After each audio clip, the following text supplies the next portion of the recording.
আসসালামু আলাইকুম।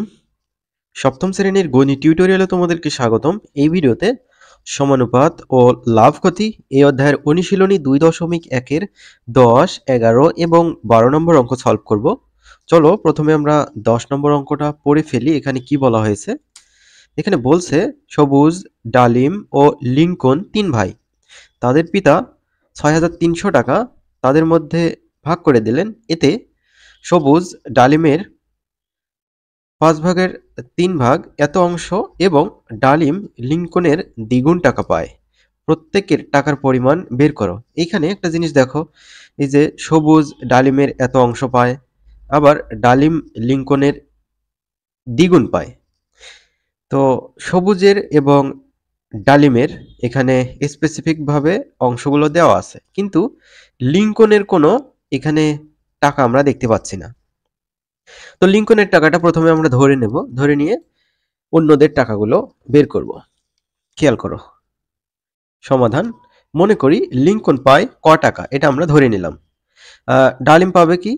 এই যে দেখো, ডালিম লিংকনের দ্বিগুণ টাকা পায়। দেখো লেখা হয়েছে ডালিম পায়, এই যে লিংকনের ক, তো ক এর দ্বিগুণ, তো ক এর সাথে 2 গুণ করে রাখা হয়েছে, 2 ক টাকা পায়, এটা হচ্ছে ডালিম। তাহলে লিংকন ডালিম এদের টাকা বের হয়ে গেল। এবার এই যে সবুজের টাকাটা আমাদের বের করতে হবে। সবুজ ডালিমের 3/5 অংশ পায়। তাহলে সবুজ পায় এই যে ডালিমের, এই যে দেখো ডালিমের 3/5 অংশ। ঠিক আছে, ডালিমের টাকাটা তার সাথে এর 3/5 অংশ দিয়ে দিয়েছি। এটা হচ্ছে সবুজ পায়। এখন আমরা এর মানে গুণ, তো 3 এর সাথে 2 ক গুণ করলে 3 দুগুণে 6 ক হবে, উপরে 6 ক আর নিচে হচ্ছে এই যে 5। তাহলে 6 ক বাই 5 টাকা হয়ে গেল। এখন খেয়াল করো, অতএব সবুজের টাকা, ডালিমের টাকা আর লিংকনের টাকার অনুপাত করলাম। তো এখানে হচ্ছে সবুজের টাকা, এটা অনুপাত ডালিমের টাকা, তারপর এটা হচ্ছে লিংকনের টাকা। তো প্রত্যেকটা অনুপাতের মধ্যে আমরা ক গুণ অবস্থায় আছে সেটা দেখতে পাচ্ছি। তো ক গুলো কি করা যায়? কেটে দেওয়া যায়, অথবা ক দিয়ে ভাগ করতেও পারো। তো এখানে দেখো এরকম আছে। তো ক গুলো যদি আমরা কেটে দেই, এখানে কিন্তু 1 থাকবে। তো 6/5, তারপর হচ্ছে 2, তারপর হচ্ছে 1, এগুলো থাকলো। তো এখানে এই যে 6 এর নিচে 5, এইটা একটু ঝামেলা করতেছে। এই 5 কে সরানোর জন্য আমরা 5 দিয়ে গুণ করব। 5 দিয়ে কাকে গুণ করব? সবাইকে গুণ করতে হবে। একজনকে গুণ করলে চলবে না। তো এখানে আমরা গুণ করে দিলাম। 2 এর সাথে 5, 1 এর সাথে 5। এই 5 এই 5 কেটে গেল, 6 থাকলো, তারপর 5 দুগুণে 10 হলো, এখানে হচ্ছে 5 একে 5 হলো। তাহলে এইটাই হচ্ছে এই লাইন, 6, 10 আর হচ্ছে 5 অনুপাত। এখন এই অনুপাতগুলো আমাদের কি করতে হবে? যোগ করতে হবে। 6, 10, 5 যোগ করলে হবে 21। এখন প্রত্যেকের টাকা বের করা যাবে। এখানে তোমরা একটু খেয়াল করবা খুব সুন্দরভাবে, তাহলে বুঝতে পারবে। আদারওয়াইজ কোনো কিছুই বুঝতে পারবে না। তো সবুজের হচ্ছে এই যে 6, আর হচ্ছে ডালিমের 10, আর লিংকনের কিন্তু 5। সবুজ পাবে মোট টাকা কত? 6,300 টাকা। 6,300 টাকার এই যে 21 ভাগের 6 ভাগ পাবে। মোট কিন্তু 21 ভাগ। তো 21 ভাগের এই যে 6 ভাগ পাবে কে? সবুজ। তাহলে 6,300 টাকার মানে এর মানে হচ্ছে গুণ, গুণ চিহ্ন দিলাম 6/21। তো 21 কে 21, 3 21 63, এই দুইটা শূন্য কেটে দিয়ে উপরে দিলাম। 300 সাথে 6 গুণ করলে 1800। এবার ডালিম পাবে ওই যে মোট টাকার কত? 21 ভাগের 10 ভাগ। এই যে ডালিমের কিন্তু 10 ভাগ, তো 10 ভাগ পেল। তো 6,300 গুণ 10/21, এত টাকা। তো এখানে অংশ ছিল, এখানে কিন্তু অংশ লেখা যাবে না, টাকা লিখতে হবে। তো এখানে কত? 300। 300 সাথে 10 গুণ করলে 3000 হয়ে গেল, এটা ডালিমের। এবার লিংকন পাবে কত? লিংকন পাবে এই যে মোট 6,300 টাকার 21 ভাগের এই যে 5 ভাগ। ঠিক আছে, এটা হচ্ছে লিংকনের। তো এখানে সেম ভাবে এখানে কাটলে কত হবে? 300 হবে। 5 আর 300 গুণ করলে 1500 পাবো। তো উত্তর সবুজ পাবে এত, ডালিম পাবে এত, লিংকন পাবে এত। আশা করি বুঝতে পেরেছো কিভাবে এই অঙ্কটা সলভ করতে হয়। প্রথমে কিন্তু ধরে নেওয়ার কাজটা খুব সুন্দরভাবে করতে হবে। এরপরে 11 নম্বর অঙ্কটা আমরা পড়ি। 11 নম্বর, এখানে বলা হয়েছে তামা, দস্তা ও রূপা মিশিয়ে এক রকমের গহনা তৈরি করা হলো। ওই গহনায় তামা ও দস্তার অনুপাত 1:2, দস্তা ও রূপার অনুপাত 3:5। 19 গ্রাম ওজনের গহনায় কত গ্রাম রূপা আছে? তো চলো আমরা এটা সলভ করি। এটা আরো বেশি সহজ, দেখো। তো দেখো, দেওয়া আছে তামা অনুপাত দস্তা 1:2, এটা আমরা লিখছি। তারপর দস্তা অনুপাত রূপা কত দেওয়া আছে? 3:5, সেটা আমরা লিখছি। লেখার পর এগুলো দিয়ে সমানুপাত তৈরি করতে হবে, ঠিক আছে? যেহেতু এখানে তিনটা জিনিস, তামা, দস্তা, রূপা, তো এখানেও দেখো তামা, দস্তা, দস্তা, রূপা, তো এখানে তিনটা জিনিস।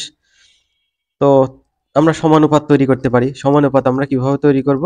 দেখো, আমি তোমাদের প্রথম ক্লাসের দিকে বুঝিয়েছিলাম সমানুপাত কিভাবে তৈরি করতে হয়। তো এই যে দেখো, প্রথম আমরা ভগ্নাংশটা বা প্রথম অনুপাতটা নিয়ে কাজ করব। তো এই অনুপাতটা আমরা লিখে নেব। অনুপাত মানে হচ্ছে ভগ্নাংশ।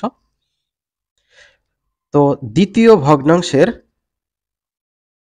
দ্বিতীয় অনুপাতের পূর্ব রাশি প্রথম অনুপাতকে গুণ করে দিতে হবে। তো 3 গুণ করে দিলাম, তাহলে কি হলো? 3/6 হলো। তাহলে 3/6 মানে 3:6। এই যে দেখো 3:6। এবার দ্বিতীয় অনুপাত নিয়ে কাজ করব। সেক্ষেত্রে প্রথম অনুপাতের উত্তর রাশি অর্থাৎ পরেরটা দিয়ে গুণ করতে হবে। তো একবারই করি। 3-এর সাথে 2 গুণ, 5-এর সাথে 2 গুণ, 3 দুগুণে 6, 5 দুগুণে 10। তো দেখো 6:10। তাহলে আমরা কি লিখতে পারি? 3:6:10। 6 কিন্তু দুইটা লেখা যাবে না। তাহলে তামা অনুপাত দস্তা অনুপাত রূপার ওজন 3:6:10। এবার অনুপাতের সংখ্যাগুলো আমরা যোগ করে নিলাম। তো যোগ করে 19 পেলাম। আমাদের এখানে 19 গ্রাম ওজনের গহনায় কত গ্রাম রূপা আছে সেটা বের করতে বলছে। তাহলে 19 গ্রাম গহনায় রূপা আছে। তো 19 গ্রামের 19 ভাগের 10 ভাগ। তো এটা তামা 3, দস্তা হলো 6, রূপা হলো 10। এই কারণে উপরে আমরা 10 দিয়েছি, আর হচ্ছে অনুপাতের যোগফল 19, সেটা হচ্ছে সর্বমোট, এটা নিচে রাখছি। তো গ্রাম এর মানে গুণ দিলাম। 19 আর 19 ক্যান্সেল, উপরে থাকে 10, 10 গ্রাম হচ্ছে উত্তর। এবার 12 নম্বরটা দেখো। 12 নম্বরটা আমরা পড়ে নেই কি বলছে। দুটি সমান মাপের গ্লাস শরবতে পূর্ণ আছে, ভালো কথা। ওই শরবতে পানি ও সিরাপের অনুপাত যথাক্রমে প্রথম গ্লাসে 3:2 আর দ্বিতীয় গ্লাসে 5:4। ওই দুটি গ্লাসের শরবত একত্রে মিশ্রণ করলে পানি ও সিরাপের অনুপাত নির্ণয় করো। আলাদা আলাদাভাবে কাজটা করতে হবে। এই যে এখানে দেখো সমাধান দেওয়া আছে। প্রথম গ্লাসে পানি ও সিরাপের অনুপাত কত দেওয়া আছে? 3:2, সেটা আমরা এখানে লিখেছি। তো অনুপাতের সংখ্যা দুইটির যোগফল, এই যে 3 আর 2 আমরা যোগ করে নিলাম, কত হইল? 5 হইল। তো প্রথম গ্লাসে এই যে দেখো পানি কত? 5 ভাগের 3 ভাগ, 5 ভাগের 3 ভাগ। তাহলে প্রথম গ্লাসে সিরাপ কত হবে? 5 ভাগের 2 ভাগ হবে। দেখো 5 ভাগের 2 ভাগ সিরাপ, এটা আমরা লিখতে পারি। আচ্ছা, আমরা এরপরে দ্বিতীয় গ্লাসের কাজটা করব। তো দ্বিতীয় গ্লাসে এই যে 5:4 এরকম ছিল। দ্বিতীয় গ্লাসে পানি ও সিরাপের অনুপাত 5:4। তো অনুপাতের সংখ্যাগুলোর যোগফল আমরা করে নিলাম। 5 আর 4 যোগ করলে হবে 9। এবার দ্বিতীয় গ্লাসে পানি কেমন আছে? 9 ভাগের 5 ভাগ আছে হচ্ছে পানি, আবার সিরাপ আছে 9 ভাগের 4 ভাগ, ঠিক আছে? এবার ওই যে নতুন পাত্রে পানির পরিমাণটা কিভাবে আমরা বের করব? প্রথম গ্লাসের পানি আর দ্বিতীয় গ্লাসের পানি যোগ করতে হবে। তো প্রথম গ্লাসের পানি হচ্ছে এইটা, দ্বিতীয় গ্লাসের পানি এইটা। তো পানি পানি আমরা যোগ করে নিই। তো 3/5, 5/9। তো 5 আর 9 এর কি করতে হবে? লসাগু বের করতে হবে। 5 9 45। তো নিচে লিখছি। তো প্রথম ভগ্নাংশের হর 5 দিয়ে 45কে ভাগ করলে হয় 9। তো 9 এর সাথে 3 গুণ করতে হবে, 3 9 27। দ্বিতীয় ভগ্নাংশের হর 9, 9 দিয়ে 45কে ভাগ করো, 5 হয় তো 5 দিয়ে আমরা এই 5 কে গুণ করব, 5 5 25। তো 27 আর 25 যোগ করলে 52 আর নিচে হচ্ছে 45। তো 52/45 এত ভাগ। এটা হচ্ছে নতুন পাত্রে পানির পরিমাণ। এবার নতুন পাত্রে সিরাপের পরিমাণটা বের করব। এই যে প্রথম গ্লাসের জন্য 2/5 আর দ্বিতীয় গ্লাসের জন্য 4/9 আছে। এই দুটো যোগ করতে হবে। তো এই দুটো আমরা যোগ করে নিলাম। 5 নং 45। তো 5 দিয়ে 45 কে ভাগ করলে 9। তো 9 দুগুণে কত হয়? 18। সেই 18 এখানে। তারপর দ্বিতীয় ভগ্নাংশের হর হচ্ছে 9। 9 দিয়ে 45 কে ভাগ করলে হচ্ছে 5। তো 5 আর 4 গুণ করলে 4 5 20 হয়। 18 আর 20 38 আর নিচে হচ্ছে 45। তাহলে এটা আমাদের বের হলো। তো নতুন পাত্রে পানি ও সিরাপের অনুপাত।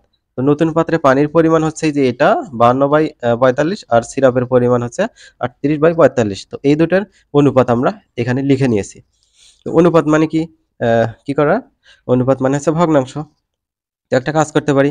তো 45 দ্বারা যদি আমরা এই যে এখানে গুণ করি, উপরে আর 45 নিচে 45 কেটে যাবে। এখানেও যদি গুণ করি 45 45 কেটে যাবে, থাকবে হচ্ছে 52 আর 38 এটার অনুপাত। তাহলে দেখো এখানে লেখা হয়েছে 45 দ্বারা গুণ করে। এবার আমরা এই অনুপাতটা আরেকটু ছোট করতে পারি 2 দিয়ে ভাগ করে। 52 কে 2 দিয়ে ভাগ করলে 26, 38 কে 2 দিয়ে ভাগ করলে 19। তাহলে এটাই হচ্ছে আমাদের উত্তর। তো শিক্ষার্থীরা, আমরা পরবর্তী ভিডিওতে পরবর্তী অঙ্কগুলো আলোচনা করব।